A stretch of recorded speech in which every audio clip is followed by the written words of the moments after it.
Mēs dzīvojam laikā, kad mākslīgais intelekts ļoti strauji ienāk mūsu ikdienā un izglītībā. Tas ietekmē ne tikai to, kā skolēni mācās, bet arī to, kā skolotāji māca un kādas prasmes mums būs nepieciešamas nākotnē.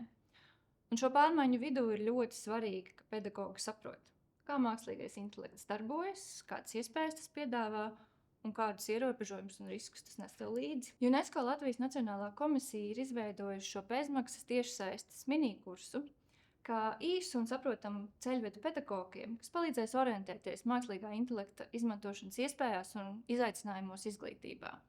Šis kurs ir balstīts UNESCO izveidotā ietvaru dokumentā par mākslīgā intelekta izglītībā kompetencēm pedagogiem, kas ir globāls dokuments, kas definē to, kādas prasmes šajā jautājumā pedagogiem ir nepieciešamas un balstās uz cilvēktiesībām, cilvēkcentrētu domāšanu un ilgspējīgas attīstības principiem.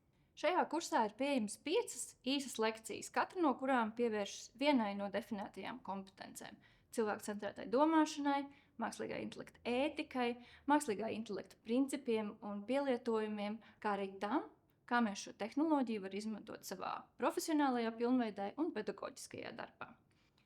Šajās lekcijās piedalās dažādi eksperti – pedagogi, pētnieki, tehnoloģiju praktiķi, kuri dalās nevien teorijā, bet arī tajā, kā šīs tehnoloģijas izmantot praktiski.